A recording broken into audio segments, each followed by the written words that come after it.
What's going on, everybody? Welcome back to the PFF NFL show, live from Indianapolis, the 2025 Scouting Combine. Very big day. We've got players hitting the podiums, DBs talk today, tight ends talk today. We're recapping a lot of that, getting some official measurements for some of the defensive linemen and linebackers from yesterday's group. We're going to have athletic testing for the first time, not here while we're doing this episode, but later this evening. Guys, the Combine is in full swing. Dalton, Max, how are we doing today? Great day. First day of workouts. We saw a Heisman Trophy winner speak. I had Taco Bell for lunch. I'm living right now, man. That's good. That's good to know. I got Chick-fil-A, so I'm living well, too. Yeah. Okay. Would you say that you're living better with Chick-fil-A? I'm living better, yeah. Like I said, my body's getting destroyed this week. It seems like both of you are happy with your decision, which is what's most important. We absolutely love it. There's some news in the NFL that I do want to hit on as we begin this show, because we've been sort of blending what's happening here in Indianapolis versus sort of what we're hearing in the NFL. Trey Smith.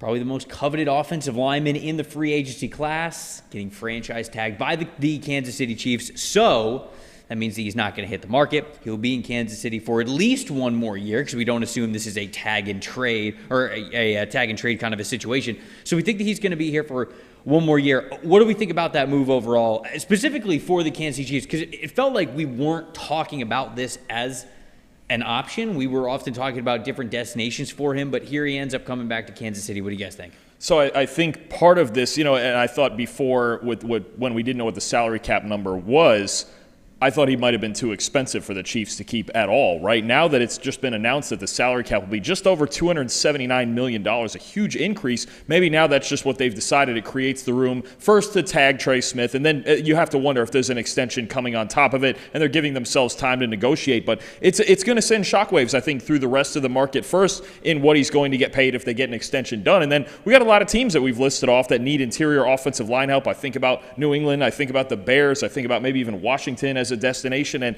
if he's off the board then or he's staying with the Chiefs, it also adds one less problem for them on their offensive line. They can really lock in on that left tackle spot as the last thing they need up front to protect Patrick Mahomes. Yeah, like I said, it's over $25 million. This is what we project more than Trey Smith. We project him at 4 years, $21.5 million, according to PFF's free agent rankings. You can find it at PFF.com. But yeah, Trey Smith, again, Kansas City's biggest problem in the Super Bowl was protecting Patrick Mahomes, and it was the biggest problem in the other Super Bowl loss to the Tampa Bay Buccaneers as well, was protecting Patrick Mahomes. So I think Trey Smith getting him back in the building, I mean, it would have created a massive need at guard if he walked out the door. So it makes sense that they want to get him in there and get Joe Thuney back at guard, have Creed Humphrey there. I mean, they probably have the best interior line in the NFL with all three of those guys playing on the interior. It makes sense to want to bring him back. No, it makes sense that they would want him back, certainly. I wasn't sure if they were going to be able to do it. Dalton, you're totally right. The cap number going up more than projected, I think, opens the door for this to be the case.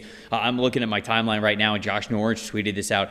The franchise tag, $25.8 million. So you mentioned it's north of that $25 million number. The next closest average per year guard in the NFL right now is Landon Dickerson at $21 million. So we were projecting that he would reset the guard market and be the highest paid guard in the NFL, but we thought that it would be something close to $22 million a year. This franchise tag is $25.8. Now, like you said, it could be a situation where they're tagging him and then getting a long-term deal done. If the long-term deal gets done, you figured it's probably between 23 and 24, but still, that's higher than we projected it to be the case. And so Kansas City feels like one of those teams as well. We got the news this morning that Travis Kelce is going to be back for another year. It felt like he was going to be back for another year, so that wasn't a huge shock, but it does still feel like the Kansas City Chiefs with Travis Kelce coming back and them saying, okay, we're going to get Trey Smith at least for next year. Maybe it's a long-term deal, but at least for next year, Kansas City, not that I'm trying to say that their winning window is going to close with Patrick Mahomes, because I don't know if it's ever closed with Patrick Mahomes, but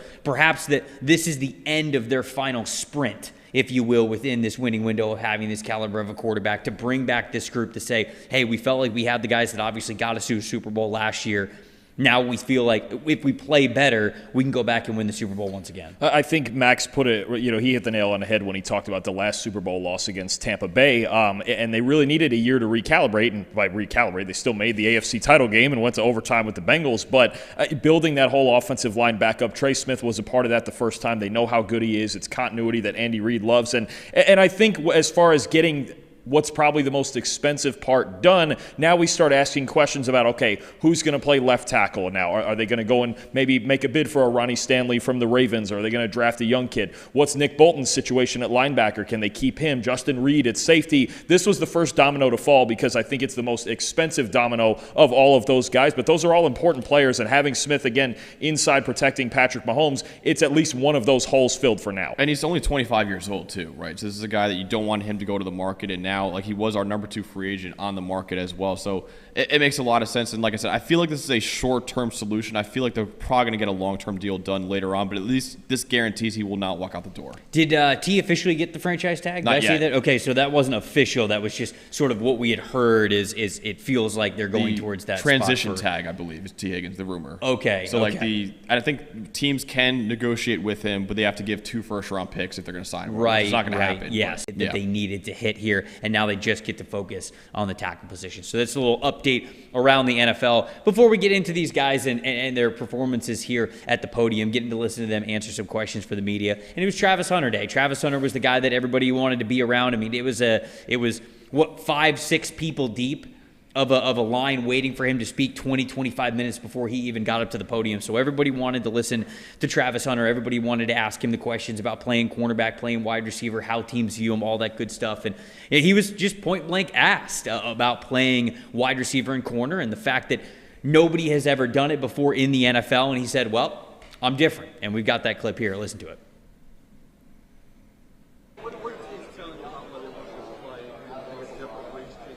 I did some meetings at receiver, did some meetings at DB, so it's still up in the air.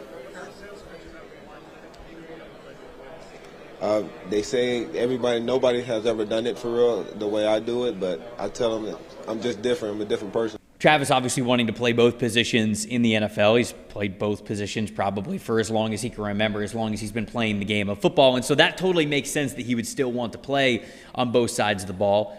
But in a previous answer that he had before answering that question, he was sort of asked like, hey, what's the difference been like with teams approaching you as a wide receiver or a corner? Not necessarily what you think you can do, but more of what teams have been asking you to do. And he did say, some teams, we talk mostly with me as a wide receiver. Other teams, we talk mostly with me as a corner. So it is split within the NFL, and even at the very top of the draft, the 2 teams most likely to take Travis Hunter, the Titans viewed him more as a corner. The Browns viewed him more as a wide receiver. So just some overall thoughts. I don't think that Travis necessarily said anything that we didn't expect for him to say. But do you guys feel, after sort of hearing him talk at the podium, his mentality, what he said about his conversations with teams, do you feel like it is closer to him being able to play both sides of the ball than you thought was previously, or do you think it's the other way around? I think he wants to prove he could play both, right? And there's actually a really funny moment at the beginning of the press conference when someone said, do you think you could be a returner? And he's like, dude, I already got 2 jobs, man. Yeah, I'm not really worried about that. It was a great quote. I love that. So, yeah, Travis Hunter, listen, he's a superstar. He's maybe the most unique prospect we've ever seen in the NFL draft because he might be the best corner and wide receiver in this draft. So there will be some teams that probably want to pigeonhole him into one or the other, but if there's a team like that tries to employ him like Colorado did and say, hey, listen, just come out here and try to do both, I think that's the team that he wants to go play for because he seems extremely confident, he should be, that he could play both in the NFL. He's extremely confident, and he's such a special athlete because he puts in the work behind the scenes, right? It's been talked about a lot, the recovery work that he does with his body, and this was several times today where he mentioned, look, yeah, I got to study both sides of the ball. That involves me going into a dark room by myself and watching a ton of tape, right? Or he'll go to the coach's office by himself when nobody else is around. Like he isolates himself a lot to really to put himself in position to be able to do those things, right? With that nobody else does. And it feels like you get the sense from him talking confidently, first of all, but just the idea that he can do something that no one's done before, he makes you believe he can do it. Because even somebody else had asked him, they said, look, gun to your head, wide receiver or corner, and he basically refused. He's like, both.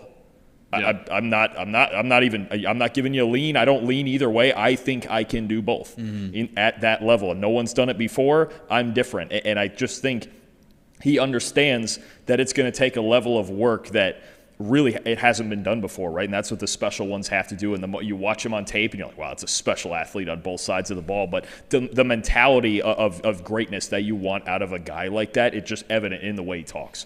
Donnie, I want to get to your question in a second, but David brings up a decent point. Maybe these teams who want him to play on one side of the ball or the other. Maybe it's less about an ability to be able to play it. And he says playing both won't equate to a long career either. I think he could probably be talking about David in the chat is who I'm quoting here. I wonder if that's maybe towards a mastery of one of these positions, but more so a durability thing, right? Yeah. If you're playing that much, are you getting hurt more? Do they feel like they're ruining a special talent by just running him into the ground, right? It's the running back theory with how many carries you give him and things like that. Are you putting too much mileage on a very special football player and shortening his career? So NFL teams might be thinking that way as well. And he's gotten hurt before in each of the last 2 years as well. So that is another thing. He also is a thinner player. He's only like, I think, 185 pounds. We'll get official measurements tomorrow. At least listed at. Yeah, we'll see what his measurements are tomorrow when he gets measured. But yeah, that is a concern, and probably my only concern with him playing both, because he is that special football player. I love the answer he gave where he's like, yeah, NFL teams told me, listen, nobody's ever done this before. And he goes, yeah, I know. I'm just different. So I love that. We've never seen a Travis Hunter before. He's the greatest two-way player in maybe football history. I think he's worth a shot at both, at least. Donnie asked earlier, I said that we would get to this question. I'm kind of putting you guys on the spot here, so don't feel like you have to put your entire credibility here on it. But he asked, is Travis Hunter a top 10 college football player of all time? You know, there's a lot of really great college football players that have come over the course of the last 100 years, so there's a lot to think about. And obviously Travis had his production, but he didn't have like crazy record-breaking production. But from a talent standpoint, it is hard to not at least put him in the conversation there of most talented college football players of all time, because of just the overall ability to be able to play both sides of the ball the way that he did. I mean, the comp is Champ Bailey. We've talked about Champ Bailey being able to do those things before. I just think of some of those talented football players, college football players of all time, like what Reggie Bush was doing when he was at USC. Like, it's just, there's a lot of great ones to choose from, but whether it's top 10 or not, I feel like he's in that conversation, right? I think what Donnie just did is pitched a great episode idea for the college show. There you go. There you go. Maybe we need to start getting into that, right? I think what I would say to Donnie's question right there is I think so many people took sides in this Heisman race between Travis Hunter and Ashton Jeanty, and the problem with that is that they were trying to take down the other. Mm-hmm. They had two historic seasons. Like, I think this Heisman race we just had is one of the greatest of all time, and I would think Travis Hunter, you can make an argument, is a top 10 player of all time because, like I said, he's the greatest two-way player in college football history, and there are plenty of people who think Charles Woodson is a top 10 college football player of all time, and I think he had a better year than what Charles Woodson even did for Michigan in his Heisman year. So Travis Hunter is, like I said, a special, unique football player, and because he was a top 5 player in the country at both positions, yeah, I think you make an argument that he is a top 10 player of all time. Let's go on to another player who projected to go in the top 10, somebody who spoke today at the podium, and that was Penn State tight end Tyler Warren. I thought he was impressive when he was at his podium. He was very confident in all the questions and answers that he had during his session there. But there was a quote that I absolutely loved, that as if people didn't love Tyler Warren enough from the tape and sort of what we have heard from him already before today.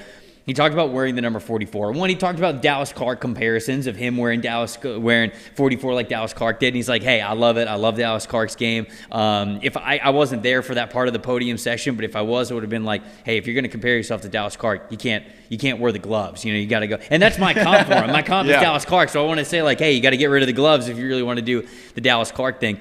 But he said, I wear number 44 because when I was younger, my dad put on John Riggins film and said, this is how I want you to run the ball. John Higgins was, for anybody that doesn't know out there, like the Mike Allstott before Mike Allstott, right? Everybody loves the Mike Allstott highlights where he's, lower in the shoulder and he's impossible to bring down. I mean, like, that was John Riggins, Jets legend, Washington legend. So I love that quote. What'd you guys think? No, it's fantastic. And honestly, you see it in the play style, right? Yep. When he catches the football, when he has the ball in his hands, all the screens, all the Wildcat quarterback stuff, every last thing that he did for Penn State. And the first note I have in him for the scouting eval is toughness personified.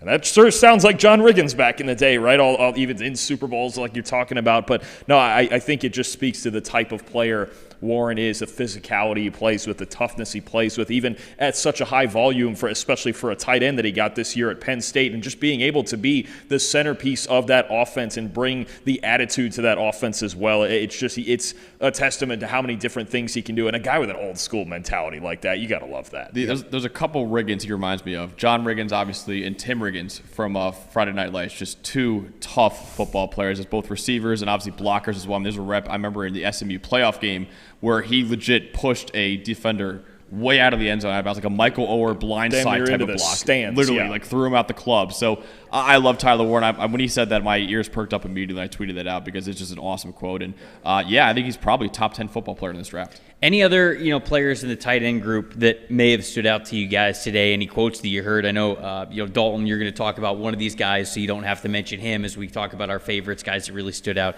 I was standing by Terrence Ferguson's podium, and I ended up asking him sort of about what we had talked about earlier this week with Sean Payton, emphasizing that joker offensive chess piece position and what goes into that. And I sort of explained a little bit of that to him. And Terrence Ferguson was like, yeah, I absolutely think that I could do something like that. I felt like I did that at Oregon over the last couple of years. And Ferguson is one of those guys that I think is just getting forgotten about in this tight end class and how deep of a tight end class this is. And so he is somebody that I thought had a really nice podium section, really liked talking about how he approached the game and everything like that. And I just think he's a really well-rounded player. I have him tied in 4 in this draft. I really like Terrence Ferguson. Yeah, I'm a big fan of him. I loved Colston Loveland's podium. So there's a couple things that really stood out from him in that one.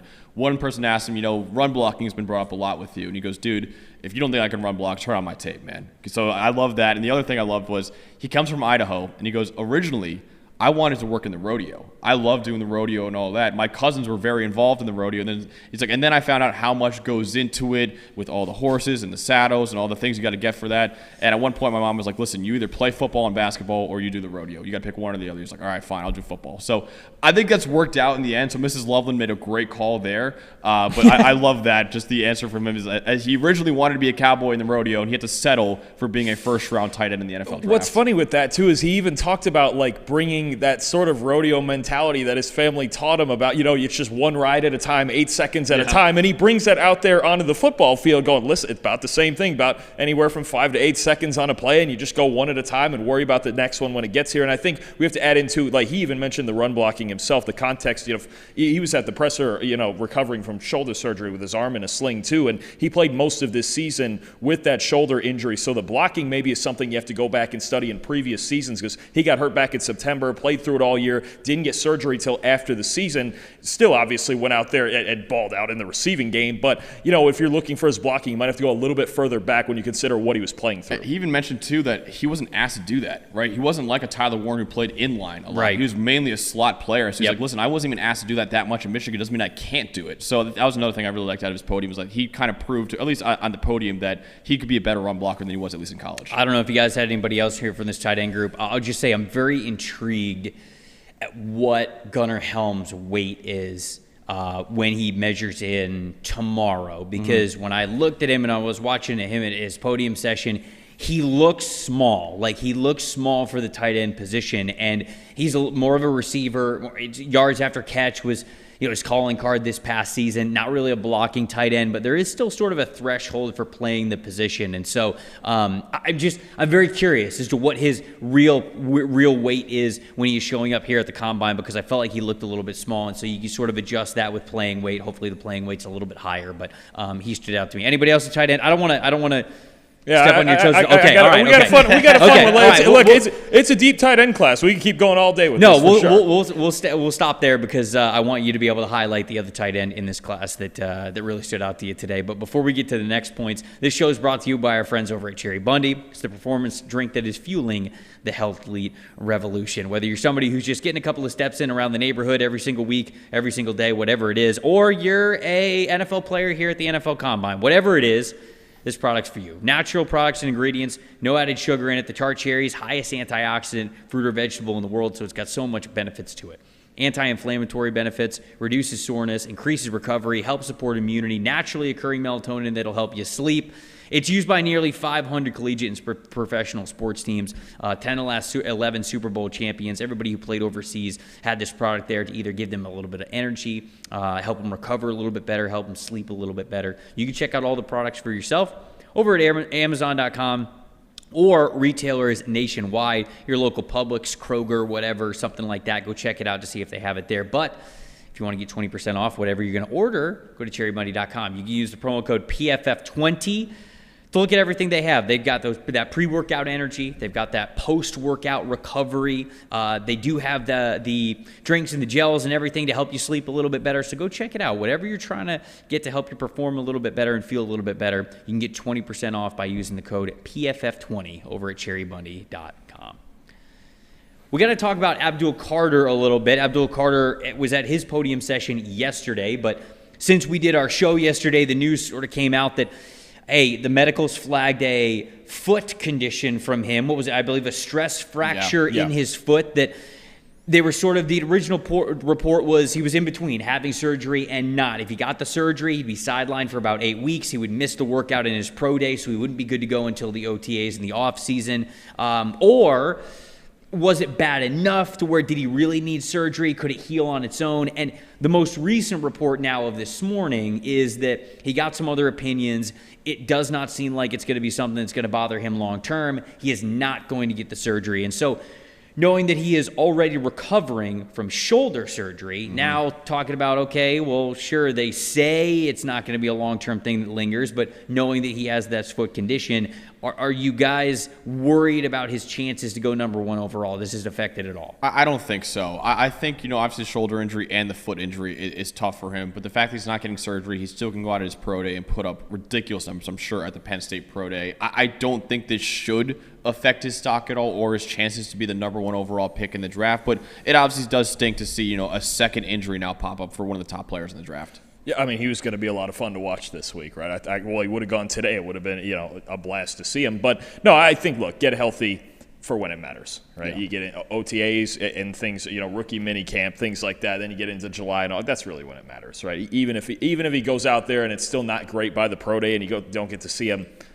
what do we not know from Abdul Carter's tape, right? That we would learn here about him athletically. And I know, obviously you want to see every guy test and you want the exact measurements, but I mean, he's a freak of nature. You can see that on tape. I'm not all that concerned with it either. Donnie's asking, what's the most impressive interview you guys saw today? We'll get to that in a second. We'll get to our most impressive. Hold on, we can't get to the best part of the show quite yet, Donnie. So I just want to let you know that is coming. We'll get to our most impressives that we have here. Brody's asking, what tight end could you guys see going to the Carolina Panthers? Okay, this is a team that has Jatavian Sanders already, who they're hoping can be a breakout guy. I think Jackson Hawes makes a ton of sense, right from Georgia Tech. Primarily a blocker, gives you maybe a little bit of a receiving game in the red zone and things like that, but a more heavy-handed tight end for you. I think that he could make a lot of sense. You got a smile on your face. You got somebody specifically? Did you hear the quote he had at the podium today? I was going to bring that up. No. The Jackson Hawes quote. What did he say? He said, what's your favorite part about playing football? He's like, dude, putting my face mask under someone's chin. I knew it. I knew favorite part. I was like, hell yeah, dude. That is, if you need a blocking tight end in this draft, it is Jackson Hawes from Georgia Tech. He's got the tape for it, too. I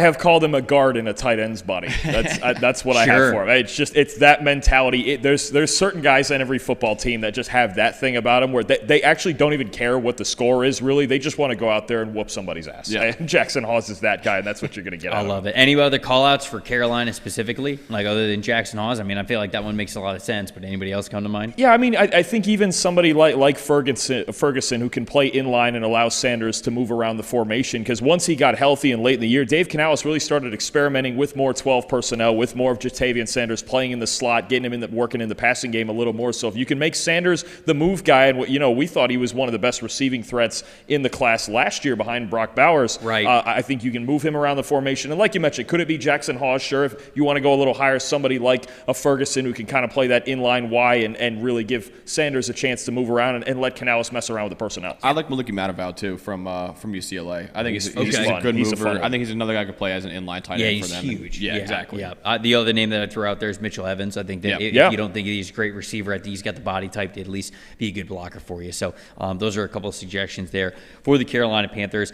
Malachi Starks, the versatile star defensive back that we had in Georgia's secondary over the last 3 years, was also at the podium today. A lot of people view him at safety one, but some people don't. It's not as unanimous as we once thought. A lot of people like Nick Manwari. A lot of people might like Xavier Watts from Notre Dame. And so I think people still like Malachi Starks. It's just a matter of how much at this point. So he was asked by DJ Shockley, who's also a former Bulldog great there, when he really knew, or when he was able to get on the field as a true freshman at Georgia, how that was possible. And he said it was because he was, quote, winning more reps than losing versus Brock Bowers in practice when they were both true freshmen, or at least he was a true freshman, and Brock Bowers, I think, was actually a sophomore at that time. So his coaches told him, quote, if anybody can cover, if you can cover Brock, you can cover anybody. So he went on later in the interview. He talked about how he had a great meeting with the Miami Dolphins, among other teams. He talked about how he watched Kyle Hamilton film as this versatile defensive back who could play free safety, play strong safety, play in the slot for you.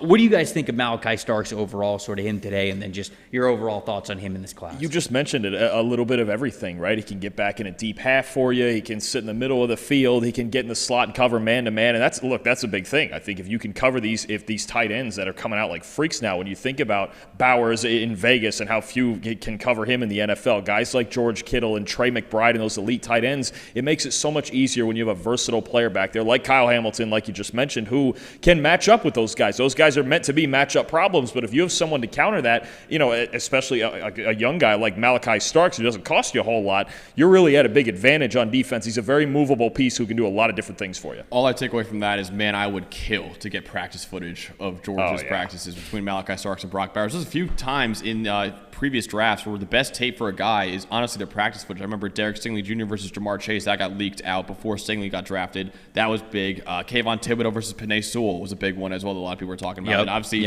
Malachi Starks against Brock Bowers. Listen, if you can cover the greatest tight end in college football history and already one of the best tight ends in the NFL after just 1 year, you probably could do pretty well in the NFL. You know what I wish we could see? Somehow, some way, Travis Hunter versus Travis Hunter. Wouldn't that be fun? That would be somebody's. There's got to be like an AI way to do that or something. That's what I'd really want to see. I mean, it's true. Yeah, I mean, like it's like the Michael Jordan guarding Michael Jordan posters. The previous versions yeah, or like the Kobe one. Yeah, I think that's sort of what we're talking about here along the same vein. But the other one that comes to my mind, Chop Robinson, Olu Fashanu, when they were both there at Penn State. I think that would have been a lot of fun in practice. Sometimes you just need a little practice footage pay-per-view. I'll pay a little bit for it. I will, yeah. Just let me see, especially if there's top draft guys. So we'll get into the guys that were our most impressive, the biggest takeaways that we had from today. But before we get to that, question for everybody out there: what's your child's future success look like to you? Maybe it's them having a great job traveling the world. Maybe it's just a situation where they feel very comfortable and happy in a big house with their kids. Whatever it is, you can help them achieve this with the Kids Investment Account from Fabric by Gerber Life. By making a contribution to your child's future today, you can help give them the means to pursue whatever their dreams are, big and small. Fabric by Gerber Life was designed by parents for parents to make it easy to plan for and manage your family's financial path. With the Kids Investment Account for Fabric, you can start investing in your child's future today. Your kids cannot invest while they are minors, but this Kids Investment Account allows you to invest on their behalf and gives their investments so much more time to grow. The whole thing is online, easy to set up an account, could take you as little as just 5 minutes, and then you just manage your child's account right from your phone. Very simple. Funds can be used for anything. When they're younger, it's sports, it's music classes, it's tuition, it's tutors, things like that. And then when they're older, maybe helping them buy that first house, buy the first car, starting a business, whatever it is. You can join the thousands of parents who trust Fabric to help protect their family. Start investing in your child's future today at meetfabric.com/PFFNFL. That's meetfabric.com/PFFNFL. meetfabric.com/PFFNFL. Portfolios are managed by Fort Washington Investment Advisors Incorporated. Additional services provided by Apex Clearing Corporation. All investing is subject to risk. Learn more at meetfabric.com. All right, time for who impressed us most, what Donnie's been looking forward to for the show, patiently waiting to tune in. Something that impresses the most throughout the Combine podium sessions. Dalton, I feel like we've teased yours enough here on the show.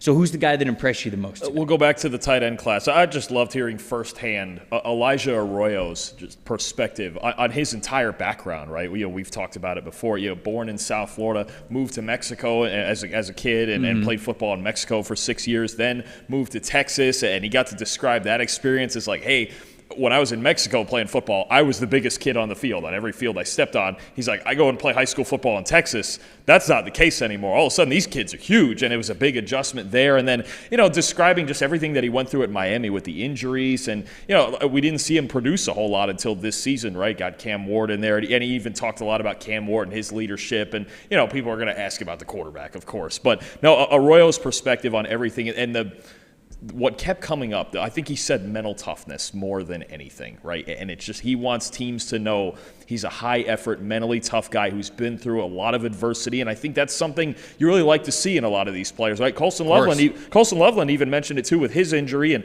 Michigan going 7-5, 8-5 this year, and he's like, listen, before this year, I didn't lose very many games while I was at Michigan, hardly at all, right? They went undefeated the year before. But, both of them and Arroyo especially just mentioned the things I've persevered through, the things, that's why I play with such an effort on the football field, because I've had a winding path here, but it's taken a lot of mental toughness to get through it, and I've come out on the other side better. And I thought it was really, somebody asked, what's a play, what's your favorite player, what's a play that kind of displays that, right, that signature mental toughness. And he pointed to the Virginia Tech game this year. Cam Ward actually throws an interception. I believe it was in the third quarter of that game. Elijah Arroyo is on the opposite side of the field at Virginia Tech's 3-yard line. He runs 80 yards from the opposite number to prevent a pick six and make the tackle at the opposite 15. He also lays the boom. Yeah. Oh, absolutely. There was after an 80-yard sprint. There was no form in the tackle. He wasn't trying to wrap up. He was just as fast as he could, just lowering the shoulder, and he knew that if he made contact with that momentum, he was bringing the ball carrier down, and he did. But it's just that was also fun, is that when he got there, he wasn't just barely, tripping him up with the shoes. He was actually going for a big hit. He wasn't exhausted either. And you just love that, because you figure, okay, he plays tight end, he's a big receiving guy who's running all his routes we saw at the Senior Bowl. Maybe, okay, what's his favorite play? All this time I burned whoever on a sluggo or something. No, it's that time I tracked someone down 80 yards to prevent a pick six and bail my quarterback out of an even worse result. I thought just an awesome answer, really, when you think about guys who want to get out on the field and just play their heart out, and that's what Arroyo did this year. I love it.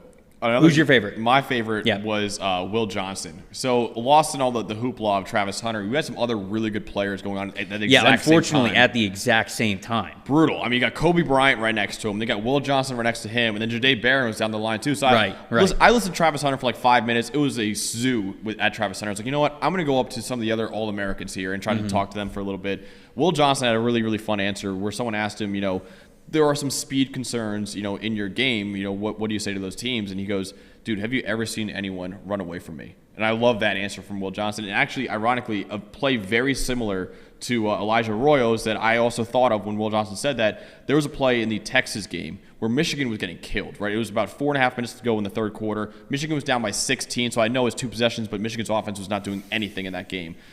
Texas ran a reverse with Ryan Wingo, who is a true freshman to know in the 2027 NFL draft. Blazing speed. Will Johnson on the other side of the field. Wingo's had a clear pass to the end zone. He could have scored. Will Johnson could have given up on the play. The game was over already. There's no way Michigan was coming back. Instead, what he did was, on the opposite side of the field, like Elijah Arroyo, he chased him down and tackled him at the 2-yard line. Now, Texas, I think, still scored on that possession, but it showed not only the speed, but the mental toughness from Will Johnson, too. In a game that's already over, you're getting killed, you're getting embarrassed in your own home stadium to still make that kind of play, showed off that kind of speed. Unfortunately, we won't see that speed here at the Combine because he's not working out, but he will at his pro day. Yeah. I think speed is not as big of an issue for Will Johnson. I think the only thing that I have a question mark with is the injuries for him. Otherwise, this guy's a slam dunk top 5, top 10 pick in this draft, I think. As technically sound as any corner in this draft. And I think when you have that, when your feet are smooth, when your movements are efficient, right, where there's no wasted motion in anything you do, it makes up for that, 1/10 of a second, right? The difference between a 4.3 and maybe a high 4.4 or low 4.5, where it's but you're not wasting any motion, right? I remember even watching his former teammate Blake Corum go through running back drills last year, and they show those graphics where it's he's getting through these drills faster than guys with faster 40 times because there's no wasted movement. That's how Will Johnson operates. His technique is A+, and you mentioned it. As long as he's healthy, he's certainly one of the best players in this draft, and he makes up for that speed with technique. Yeah. If you guys have any questions in the chat on anything that's going on here at the Combine or any of the guys today, please feel free to shout them out. As I talk about my last guy, the most impressive here today for me, we've talked about him a little bit, but Jahdae Barron from Texas. So first I want to let you guys know, I went through the cornerback full scouting reports last week, and so I watched about 18 of these guys. Jahdae Barron was one of them. I came away with him as CB2 in this class behind Travis Hunter, somebody whose game I absolutely loved. There's so much patience, such a high IQ with him, starting at safety and then moving to being a nickel defender, and then this past year moving to the outside. he doesn't really play a lot of press coverage. He doesn't play a lot of man coverage. He plays a lot of zone, so he's much more of a zone-heavy corner. But when he can keep his eyes on the ball, I just loved his tape. I really did. I love the football player that I was seeing, that versatility that was there, the type of tackler that he was.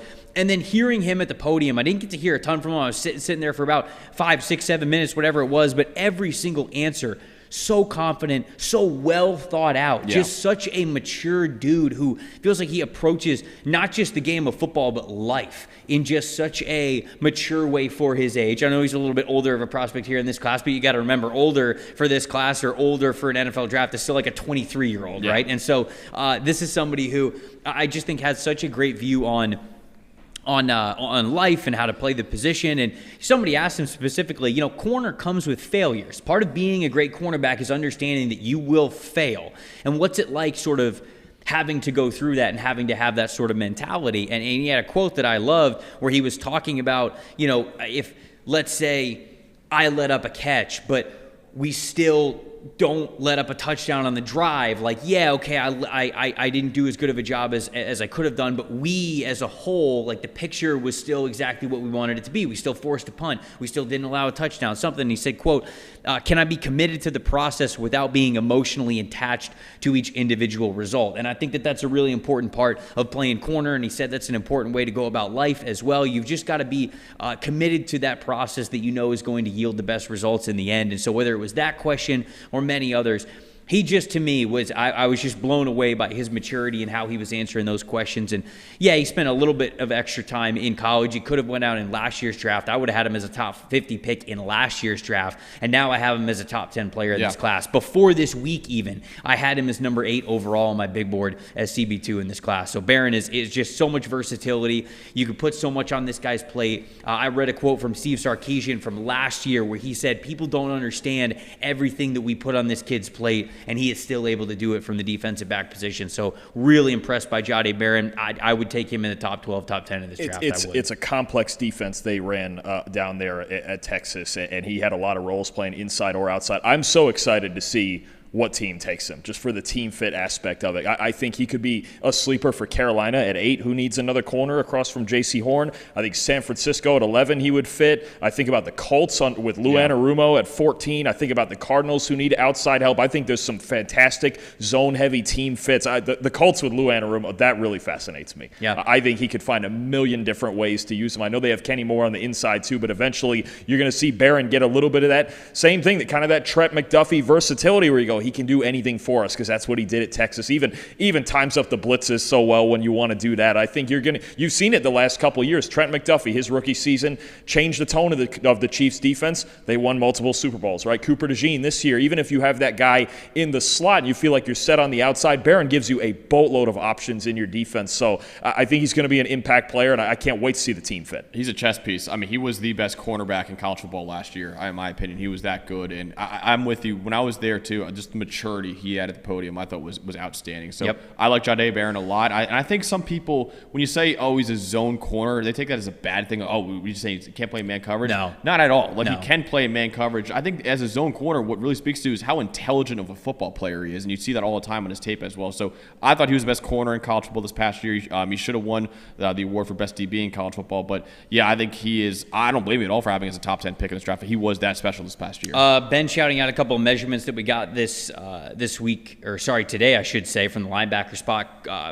Carson Schlesinger, the linebacker from UCLA, coming in at 242 pounds. I mean, that's way high. It's almost 20 pounds higher than what he was listed at UCLA, so it would be interesting to see what he runs at that weight. Jahad Campbell, measuring in at 235 was his weight. I thought it was going to be higher. I thought he was going to be closer to 245, but he's a little bit lighter this week. We'll see if he's able to fly, because he is somebody who's got a ton of speed, so I wonder if he was like, I'm a mid-4.4s guy at 245 pounds. Let's see if I can get into that 4.38, 4.39 as a linebacker if I'm a little bit lighter, which would be pretty crazy. But the only other question we have is from Boston Ryan. Says Upton Stout from Western Kentucky. Do you think he is a nickel or a safety? Ooh. I think he's a nickel. Yeah. When I've watched him, I think he's much more comfortable and he's much more impactful as a nickel defender. So I would say a nickel player. I don't know if you guys have takes on I'd probably say nickel player as well. Okay. I also could defend the run pretty well too. There's yes, a couple plays at Western and Kentucky as a run defender, so I'd like them a lot. That's why I'm cool with him there. Yeah.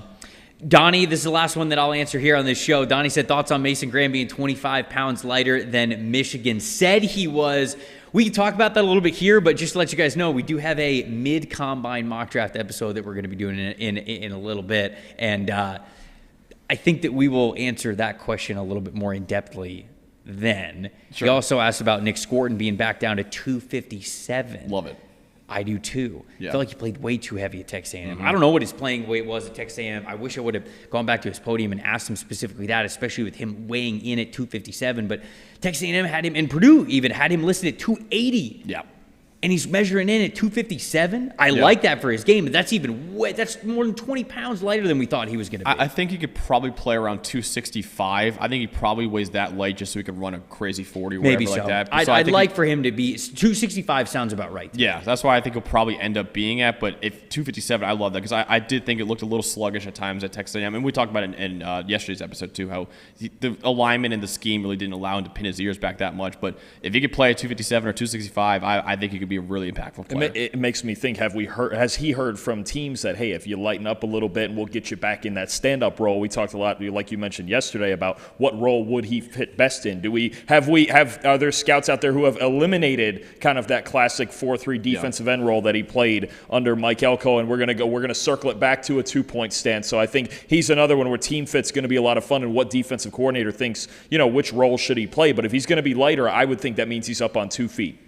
Appreciate everybody watching and listening to this episode of the PFF NFL show. Like we hinted at, we're going to have a mid-combine mock draft. Of course, we'll have a post-combine mock draft for you guys next week. But we have heard so much about what we think teams will do, what we've seen with some of these prospects, hearing from them at the podium, getting some measurements in, that we wanted to have some fun and do a mid-combine mock draft as well. So we're going to have that for you here on the channel in a little bit. But appreciate everybody watching the combine coverage. We'll wrap it up with a post-combine mock draft coming up for you next week. But for Dalton Wasserman, for Max Chadwick, I'm Trevor Sikkema saying thank you guys so much for watching and listening to the PFF NFL show. We'll see you guys next time.